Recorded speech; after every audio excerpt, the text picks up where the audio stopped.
Assalomu alaykum ijtimoiy tarmoq kuzatuvchilari, qadrdonlar. Bugun biz hozir 2 oy 3 oy avval tunaka fonini qilib berdik bir xonadonimizni. Hozir uyi polni bitgan ekan. Sizlarga ham hozir ko'rsatib o'taman. Tunaka fon qilgandan keyin, devorlarni remont qilgandan keyin отделкаlar qilib qanaqa holatda bo'lishini o'zingizlar ko'rib baho berasizlar. Sog' bo'linglar, salomat bo'linglar. Hozir sizlarga polni qilgan ishlarimizni ko'rsatib o'taman.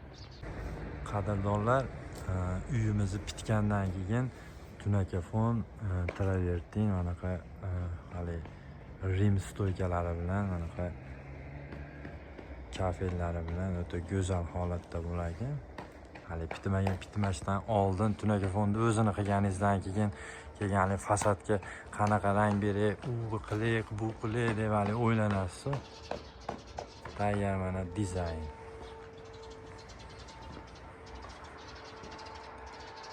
Darvozaxona ham uzunasiga 12 metr, eniga 4 metrmi degan, adashmasam shunaqa bo'lgan. Mana 2 metrlik kosmos ikkita qo'yilgan. Narigi tomonida ham yana bitta darvozaxonaning bolachig'i bor. U tomonimiz ham bo'lgan. Hamma yoq bir-biriga o'ta zilol bo'lgan.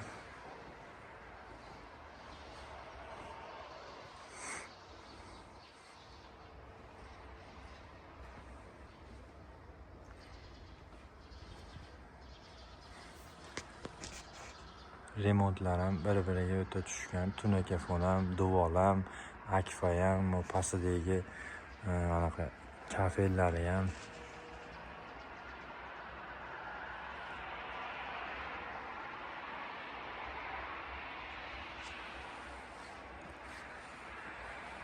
Qadrdonlar, tunaka fonimiz, duvorlarimiz fonni yoqqan bo'lsa bitta like bosib qo'yasizlar, podpiska bo'lish ham esdan chiqmasin.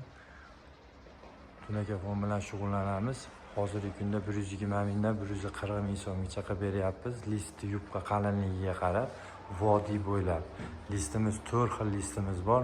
03, 035, 04, 037 listlarimiz bor. Shularga qarab 04imiz oxiri 140 bo'lsa, 03 dan boshlanib 120, 130, 135 shunaqa narxlarda chiqadi. Kosmosimiz отдельный bo'ladi. Bemalol murojaat qilaverasizlar. Doim aloqadamiz. Nomerlarimizni ekranlar tagiga qo'yib qo'yamiz. Sog' bo'linglar, salomat bo'linglar.